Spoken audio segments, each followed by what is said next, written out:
everybody and welcome back to my channel. This is the first Chats with Charlie of 2021 and I'm so glad to be back doing more of these serious topics and talking about things that I'm really passionate about. And today's video is no different. So today we're going to be talking all about therapy. So let's talk about therapy. So in this video I really just wanted to put across that yes, we are in a global pandemic. Yes, we are in what is the third lockdown, and it's really tough. And naturally, everybody's going to be struggling and finding it really hard for lots of different reasons. Obviously, the struggle to see family, and perhaps you're not in a safe environment where you are in lockdown. And if you aren't in a safe environment, just know that things will get better, you will get out and you will be safe soon, and I really hope that things do get better for you soon. I'm thinking of those people that if you are in lockdown somewhere that you're finding physically is challenging, mentally challenging, emotionally challenging, then I'm really thinking of you, and just know that things will get better in time.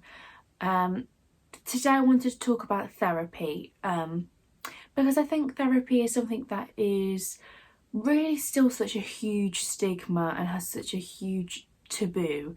When you tell people that you're in therapy, you're going to counselling, you're talking to somebody, it automatically becomes like okay, and change the topic quickly. And I really wish that it wasn't like that, because ultimately we're promoting more than ever now to let's talk, let's have open conversations, let's start conversations, let's check on people, check on your loved ones, check that everybody's okay, and ask if they're actually doing all right. And then when it gets to people actually opening up and saying, I'm in counselling, I'm in therapy, I'm talking to somebody, the conversations then can really change. And for a lot of people, it becomes you don't want to be too invasive, you don't want to get too personal, you don't want to ask too many questions just in case you upset somebody.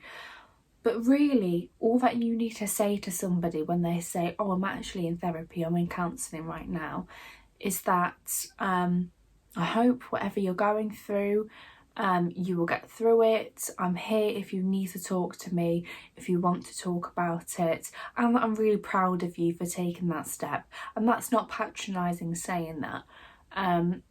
As somebody that is in therapy myself, I am in counselling right now. I had one of my sessions this morning. One of the best things that people can say to you when I say, oh, I'm in counselling, I'm back in therapy, is to say that no matter what, I'm always here for you. You can talk to me if you want to talk to me. I'm really proud of you for making such a big step, and that I'm here, I'm listening, and that's all you can really say to somebody, because people are really different about how they open up about their mental health. Personally, I'm very open, very, very open about my mental health. Obviously, I'm putting it online. And it's not something that I've ever shied away from, really. Yes, there's things that I hadn't properly dealt with and things that I wouldn't put online and make public just because it's not really my stuff to share necessarily. But there's ways of talking about things publicly that can help people to really get rid of this whole stigma about opening up and to be honest about if you're struggling, tell people you're struggling. And that's something that I've really learned in the back end of 2020, is that if you're finding things really difficult, if you're getting overwhelmed, not just with the pandemic but with life, with people, then just tell people that, you know, you're struggling at the moment, you're feeling really overwhelmed, and you just can't be there for people in the way that you want to be. And that's really quite a hard thing to tell people, especially for myself. Last year one of my best friends was getting married. I mean, she should have been getting married very early on in 2020, and obviously that was postponed. But then she did get married at a registry office, and I was all ready. I was on my way, had everything packed, and I wasn't in a really good place mentally, and I just felt as though I couldn't be there that day.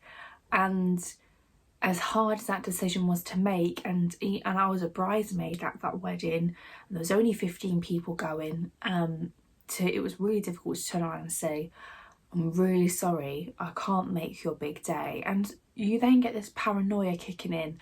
What if they think I'm making it up? What if they think I'm making excuses? What if they think this? What if they think that? What are people going to think when you turn around and say, I really, really want to be there, but I can't? And it's difficult to say that to people without feeling guilty, having that what if. What are they going to say? What if they think I'm making it up? And then I go into this oversharing mode where I almost try and want everyone to really understand that I want to be there. This is not something that I've just can't be bothered to go and do. I really feel as though emotionally I cannot be there. Mentally I cannot be there. And it's nothing to do with the wedding. It's everything to do with how I'm feeling, and knowing that you just cannot be there.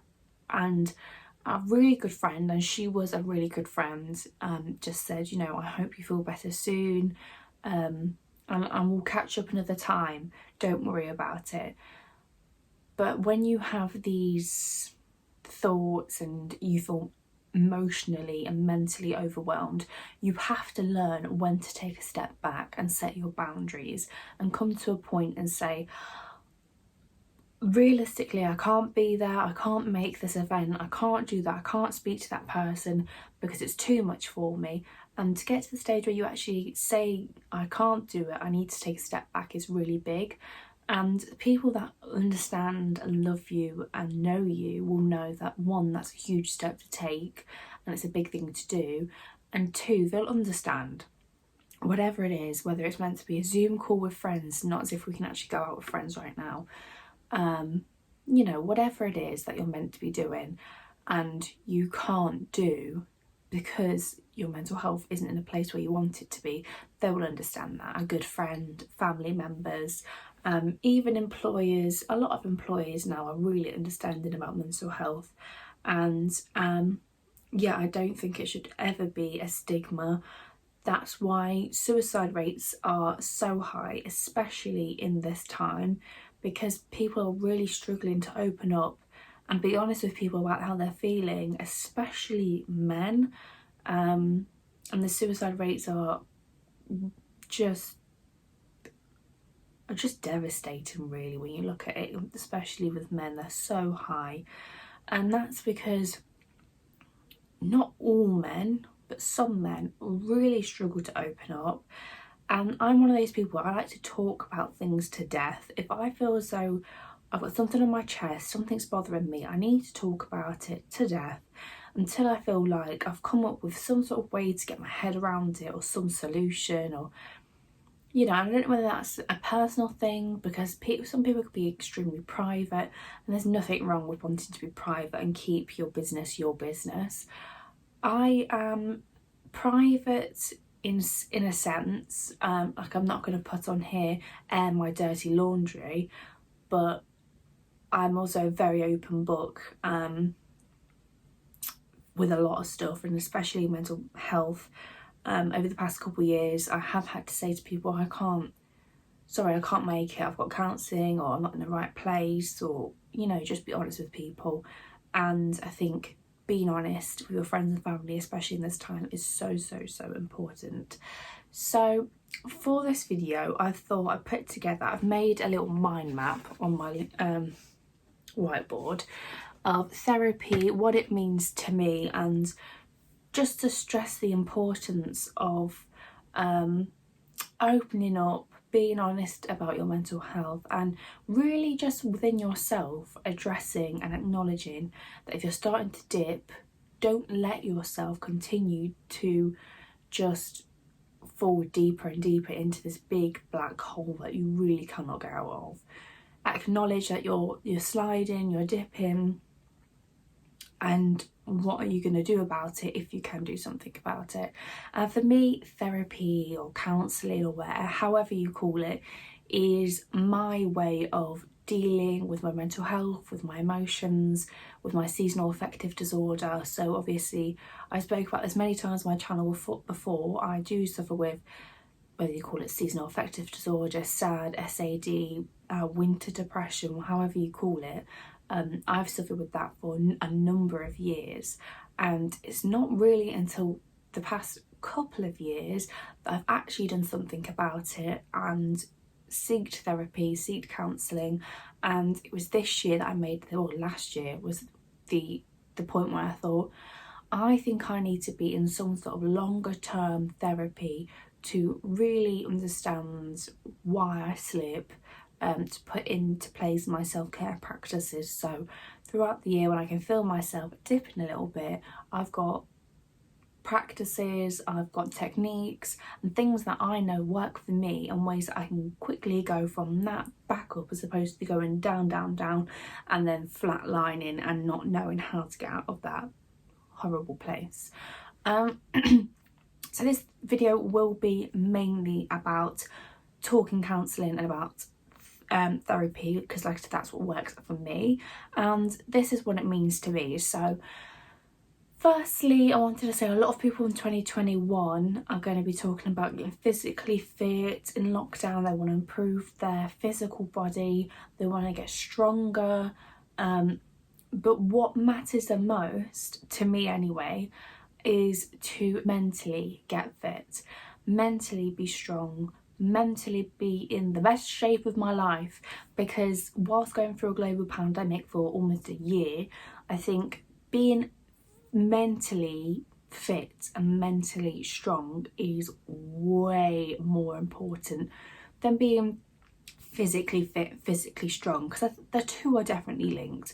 When I feel strong in here, that's when I feel able and capable of sorting out my physical health. That's when the indulging and overeating stops, and that's when the yoga comes in and the wants to go for walks comes in as well. Because once I feel like I can do it, then I am able to contemplate doing those things. But when I feel mentally weak and drained and just low, then my physical health really takes a back burner, because I don't have the mental capacity to think, oh, I'm really sad, let's go and eat a salad. No, I'm thinking, oh, I've got no energy, I can't be bothered, let's just order takeout. And for those 5 minutes when the food arrives and you have those first few bites, like, this is amazing. You get those endorphins of feeling really happy because you're eating food that you enjoy, the comfort food. And then you dip again and you feel, oh, I shouldn't have eaten that, I feel really bloated, I feel really fat, I feel disgusting, I've got spots. So when you're feeling you're mentally overwhelmed, then physically everything for me interlinks. If I'm not feeling great, I don't feel like I've got much energy, I either go straight to comfort food, or I actually just forget about food. I forget about eating, I don't want to eat. So I go one way or another, but either way it isn't healthy. So instead of worrying so much about getting physically strong and physically fit and having the best body in 2021, ready for 2021 summer when we come out of lockdown, I think the biggest achievement that you can do is try and work on your mental health and make sure that you're mentally fit and mentally strong, because this has been the hardest year of most of our lives, because we've not been able to see family, we can't go out. Not being able to go out and do things and get that fresh air that people desperately need in these winter months is what makes people go from having just a seasonal affective disorder, a seasonal downness, to a really severe depression. And I think that is the most important thing for me, is to make sure that I'm getting outside, I'm getting fresh air, I'm doing things for me, I'm practicing self-care. And for me, that is definitely getting a walk, go outside, get fresh air, and trying to be mentally strong and get mentally fit. And ultimately, that's why I go back to counselling. And I think that it's not something that should be all counselling, like she must be this, she must be that. It's to really improve yourself. And what I love is that it's this unbiased perspective, it's an unbiased guidance. Ultimately, I see counselling and therapy and talking therapies as a professional guiding you using your own words and your own experiences to perhaps some sort of like enlightenment towards unhealthy behaviours, unhealthy relationships, patterns that have happened, and ways to stop these unhealthy thoughts and to work on yourself and then become, I'm not better, I don't think better is the right word to use, but to feel stronger and to just feel more at ease, and just your mind settles a little bit. And that's what I really like, having that unbiased perspective, unbiased opinion, someone that really doesn't know you and doesn't know what's going on in your family life, doesn't have any, they're not on any particular side. They're really just there because they care about you. They're there to listen to your problems. They're there to offer some advice and guidance to help you find a way to have some inner peace. And like I said, there's many different types of counselling. There's CBT, talking counselling. I mean, I'm not even going to list them because, to be quite honest, I don't actually know all the different types of counselling and therapy. I just know, for me, the talking counselling is what works best for me because I'm a chatterbox, and talking through my problems, talking through what goes on in like my subconscious and my conscious mind makes me feel a lot lighter and just feel a lot calmer when I speak about things. But you really should never feel ashamed about talking or saying that you're struggling. And ultimately, by going to counselling and acknowledging that maybe it's time to go and speak to somebody, you're reducing this bigger breakdown.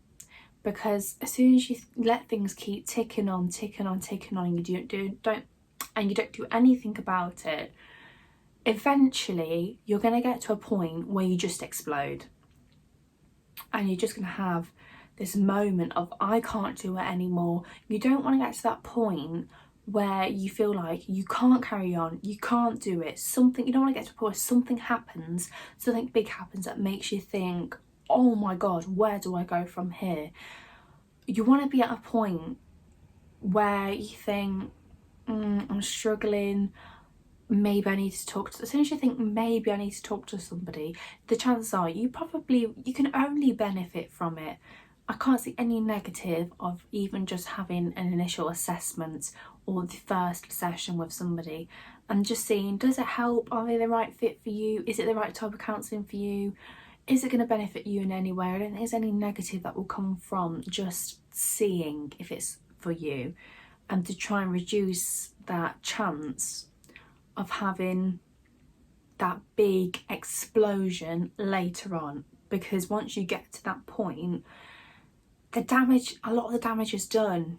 So then you're working backwards, trying to fix all this damage and everything before, as opposed to trying to work towards that not happening. And it really makes you become more of a self-aware person by admitting that you need a little bit of help, you need to go and talk to somebody, because then you're becoming super hyper aware of your emotions. You're becoming more emotionally intelligent by going to therapy and acknowledging that you need to talk about things. You realise your behaviours, your patterns, and you get to a point where you think, oh, I just did that thing that I normally do. So-and-so taught me if I do that, then I should probably use this technique. And that's one way of thinking, oh, I'm starting to panic, I'm getting anxious, use the techniques you've been taught, to try and reverse the normal patterns of behaviours that you might have that get you to a point where you feel really, really overwhelmed.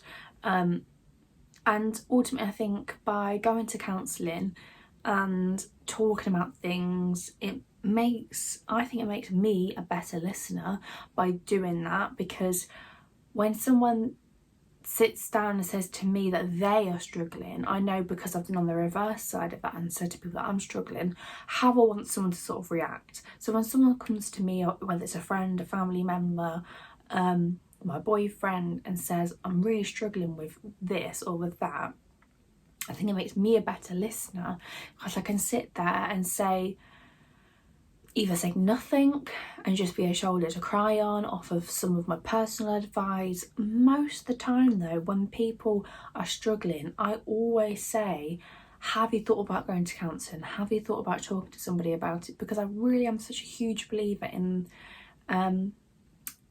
talking to people and opening conversations and you know, trying to sort your mental health out, and admitting that you deserve more. Why would you want to constantly have this internal battle and this unhealthy relationship and this unhealthy mindset and these negative thoughts and negative feelings constantly? Why would you want that? Surely you would want more for yourself, and you realise that you deserve more than to feel the way that you're doing at the minute. And that's why I think therapy is that chance for some people to just think you deserve more. You know, people invest in all kinds of things.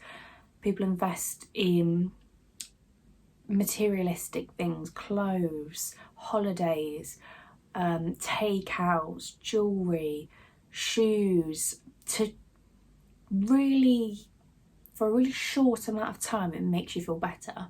And they invest in these things. They go on holiday, and for that week you feel really good at you're going away from all your problems for a week, you're relaxing. But then when somebody says, well, have you thought about speaking to somebody? All of a sudden that £50, whatever it is for a session, I can't afford to do that. You can't afford to do that, but you can afford to go out or to get takeaway every week, which adds up. So you can't invest in your mental health, but you can go and splurge on a takeaway. You know, surely there's some wiggle room, and why wouldn't you want to invest in your mental health and invest in your health overall? Why wouldn't you want to do that? I understand that for some people, hot water, honey and lemon, because I mean, it's self-care. Like I said, I understand for some people therapy is expensive. So perhaps you've gone to the doctors and you're waiting for some sort of NHS counselling because it's free. But if that's the way you have to go, then that's the way you have to go. And if you can't afford it, you can't afford it. You have to wait for the NHS and you're on the waiting list. But I do think that it's really worth trying to go private and trying to have more of a structure and a routine, whether that's weekly counselling, fortnightly counselling, monthly, having that kind of structure, knowing that, okay, I can let everything out on Tuesdays, or you know, on certain days, or you just know that that person's there. It's a consistent, unbiased person that's going to be there and will listen to you and is a really healthy and positive person to have in your life, to empower you and to give you that inner peace that you want. I think that by doing this, it's all about understanding the past to make for a better future. You're trying to deal with the thoughts and the feelings, the emotions and trauma that you've potentially experienced, internalize that, try and find ways of dealing with that so that in the future these issues don't crop up at a later date. And that's a really big reason for me why I want to sort out my mental health now, whilst I've got the finances to do it, whilst I'm in a place where I feel like I can, and it hasn't gone too far where I feel like there's just, you know, there's too much damage done. I feel like I'm in a good place where I'm trying to sort through my own issues and my own mental health so that it doesn't impact me and doesn't kick me in the bum later on in life. I would not want to become a mum, for example, and the issues that I have and the things that I feel crop up then. I want to deal with it now, hopefully deal with it now. And obviously things happen, life happens. You never know when you might be in and out of therapy for years for different things. And just because I'm trying to deal with my own winter depression and my own issues, my own mental health now, doesn't mean there's not going to be things in the future that I think, actually, back to therapy I go, and I haven't dealt with this. But I'm doing my best to deal with that now, and to deal with things now to make for a better future, and just so that I can have things in place so I can pick myself up when I can feel myself dropping, especially in those winter months. But I hope by making this video and me giving some reasons of what therapy means to me, the benefits that I found from going to therapy, and just to really put across, to get conversations started, to talk to people, to be honest. And if you feel as though you don't have people in your life that you necessarily can lean on in that way, there is always counselling, there's always therapy, which is really sad in a way, because I initially thought, well, the therapist has to listen to me because I'm paying her to listen to me. To have that initial support, that initial release of, oh, I've just said everything, I've just word vomited at this person, everything that I've been feeling, it might then help you to open up and start relationships and conversations with people in your life that you've perhaps struggled with before. So I really just wanted to make this video again, just to say that it's so important now more than ever to try and start conversations, to try and work on your mental health, and to definitely never be ashamed of investing in your own mental health, investing in yourself, and to admit, yeah, I'm struggling, I'm feeling overwhelmed, I am in counselling, I am in therapy. I don't think anybody should ever be ashamed, because ultimately that's a huge step, it's something to be proud of, and you're working, it's a positive thing, you're working on yourself, so it's nothing to be ashamed of, and it's something to be really, really proud of. So I hope this video has somewhat helped some of you guys. If you're struggling to open up, if you're feeling ashamed, or if you're feeling embarrassed because you feel like you need to talk to somebody, that I really hope that I've given you some insight as to how I feel about it, and to put your mind at rest that you're not the only one, you're not alone, and that a lot of us are struggling, and it's okay to admit that you're not doing good and that you need to speak to somebody, you're working through it. I think that's amazing if you can admit that. I hope this video has been helpful, and I hope you've enjoyed me bringing back this Chats with Charlie. I love doing them, and it's a really important part of my channel. Initially, a big part of me wanted to start YouTube was to have these mental health chats, was to have these honest and open conversations, because even though you might feel like everybody's trying to have these let's talk conversations, the statistics are there. People are still suffering, people are still struggling, and the suicide rates are still going up, because clearly not enough conversations are going on and people still feel as though they can't talk. So let's continue talking, continue trying to have these conversations with people and check up on people, especially in this third lockdown, to make sure that people are okay. And if they're not, either offer a ear to listen to, a shoulder to virtually cry on, and potentially some helplines or some numbers of counsellors that are really great in their area, that you can just say, look, if you're really struggling, contact these numbers and hopefully they can do something for you, or go to your doctors. Just trying to be there for people, and to say that you're not alone and that you're there for them. Other than that, thank you so much for watching. Please give this video a big like, let me know if you want some more Chats with Charlie, and I shall see you all in the next video. Bye guys.